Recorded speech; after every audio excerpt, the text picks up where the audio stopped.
नमस्कार। आज हम आरों में संकलित कविता घर की याद पढ़ेंगे, जिसके कवि भवानी प्रसाद मिश्र जी हैं। यह कविता उन्होंने जेल में रहते हुए लिखी थी। जब वे आज़ादी के आंदोलन में जेल में थे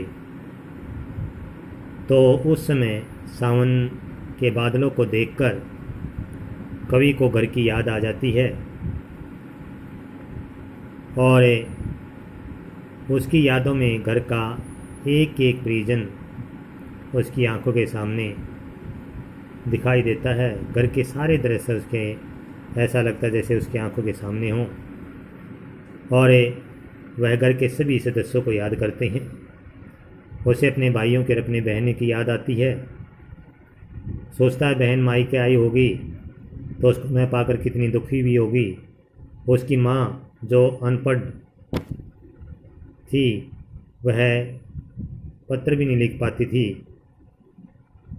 तो उसकी भी याद आती है। उसे अपने पिताजी की भी याद आती है जो बुढ़ापे से दूर हैं और अब भी दौड़ सकते हैं, खिलखिलाते हैं और मौत या शेर से भी नहीं डरते। वे गीता का पाठ करके दंड लगाकर जब नीचे परिवार के बीच आए होंगे तो कवि को अर्थात पाँचवीं को न पाकर रो पड़े होंगे। माँ उन्हें समझाती होगी तो कवि सावन से निवेदन करता है कि तुम खूब बरस लो, लेकिन मेरे माता पिता को मेरे लिए दुखी मत होने देना। उन्हें यह संदेश देना कि मैं जेल में खुश हूँ, खूब खाता पीता हूँ, पढ़ लिख रहा हूँ, मुझे यहाँ कोई दिक्कत नहीं है, स्वस्थ हूँ। उन्हें मेरी सच्चाई के बारे में मत बताना कि मैं यहाँ निराश हूँ, दुखी हूँ। और ये कहता है, हे सावन, तुम मेरा संदेश उन्हें देकर धैर्य बंधाना। तो इस प्रकार से कवि अपने घर का चित्र प्रस्तुत करता है। और अब हम पढ़ते हैं घर की याद।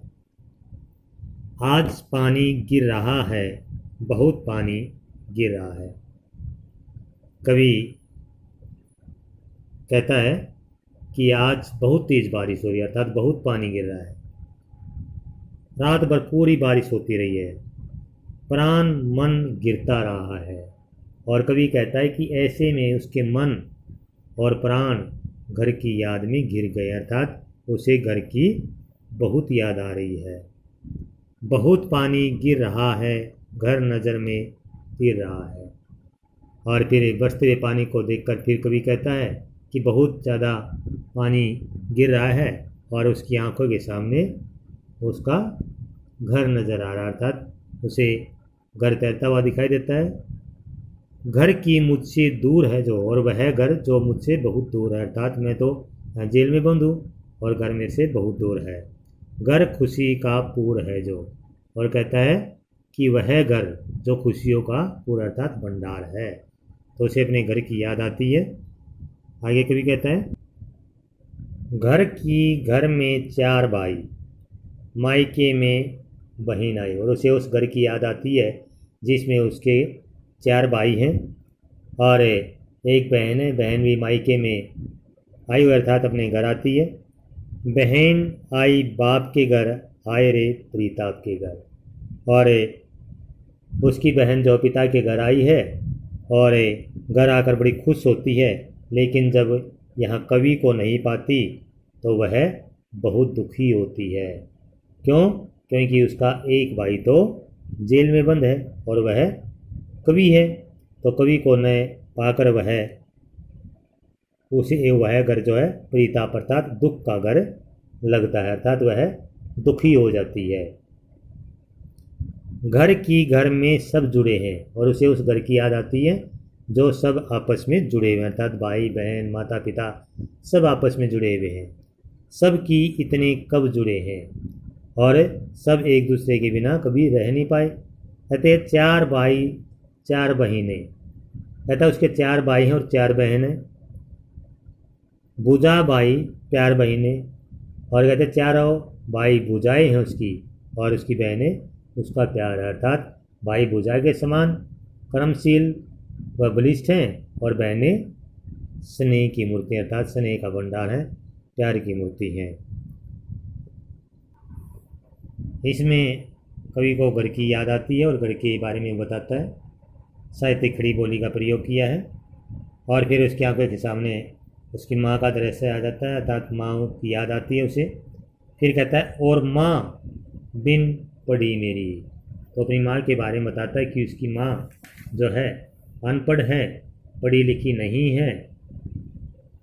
दुख में वह गड़ी मेरी, और उसकी माँ जो है बहुत दुखी होगी क्योंकि उसने उसके लिए बहुत कष्ट झेले हैं, तो वह बहुत ज़्यादा दुखी होगी। माँ की जिसकी गोद में सिर रख लिया तो दुख नहीं फिर, और उसे स्नेहमयी माँ की बहुत याद आ रही है कवि को कि माँ बहुत स्नेहमयी है। यदि उसकी गोद में सिर रख दिया, अर्थात उसकी गोद में सिर रखने के बाद सारे दुख समाप्त हो जाते हैं, अर्थात दुखों का अनुभव नहीं होता। अर्थात जब वह दुखी होता और माँ की गोद में सिर रख देता तो फिर उसे किसी बात का दुख नहीं रहता, अर्थात सारे दुख उसके समाप्त हो जाते। अर्थात माँ का स्नेह जो है उसके दुखों को हर लेता था। फिर कहता है माँ की जिसकी स्नेह धारा का यहाँ तक भी पसारा, और उस माँ की याद आ रही है कि उसकी माँ की जो स्नेह इतना ज़्यादा, उसका प्यार इतना ज़्यादा है, उस प्यार की धारा कवि जेल में भी अनुभव कर रहा है। कहता है ना यहाँ तक भी पसारा था, तो वह जेल में रहते हुए भी उस स्नेह में माँ के प्यार की धारा को अनुभव कर रहा था, तो उसके प्यार को अनुभव कर रहा है। उसे लिखना नहीं आता जो कि उसका पत्थर आता, और फिर कवि कहता है कि वह अनपढ़ है, उसे लिखना भी नहीं आता है, वह लिखना पढ़ना नहीं जानती है, और इसी कारण उसका यहाँ जेल में कोई पत्थर नहीं आ सकता। अर्थात वह पढ़ना लिखना नहीं जानती, नहीं तो वह पत्थर भी लिख देती है, अर्थात मेरे हालचाल के बारे में पता करती। फिर कवि को अपने पिता की याद आती है और कहते हैं पिताजी जिनको बुढ़ापा एक क्षण भी नहीं व्यापा। कहता है उसके घर में उसके पिताजी भी हैं और अपने पिताजी के बारे में बताता है कि अभी भी वे बड़े चुस्त हैं, बड़े जोशीले हैं, और बुढ़ापा उन्हें एक क्षण भी नहीं छू पाता। अर्थात बुढ़ापा तो उन्हें एक क्षण के लिए भी अपने आगोश में नहीं ले पाता। अर्थात वे अब भी जवानों जी से देखते हैं जो अभी भी दौड़ जाएं, जो अभी भी खिलखिलाएं। और उनके पिताजी कैसे हैं? वे आज भी दौड़ सकते हैं, आज भी खूब खिलखिलाकर हंस सकते हैं, यानी कि वे जवानों की तरह दौड़ लगाते हैं और खिलखिला के हंसते हैं।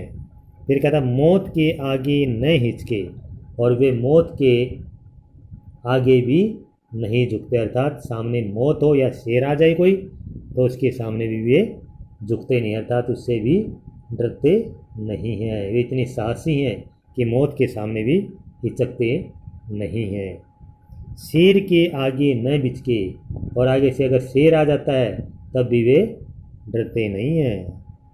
बोल में बादल गरजता, और जब वे बोलते हैं अर्थात उनकी वाणी इतनी ओजस्वी है तो ऐसे लगता है जैसे बादल गरजते हों। और काम में झंझा लड़ता, और जब वे काम करते हैं तो उनसे तूफान भी शर्मा जाता है। झंझा क्या? तूफान, आंधी। कहते हैं ना कि आंधी उठा दी भाई, काम इतनी जल्दी जल्दी करते हैं कि तेज़ गति से बहुत कि आंधी की तरह वे काम करते हैं।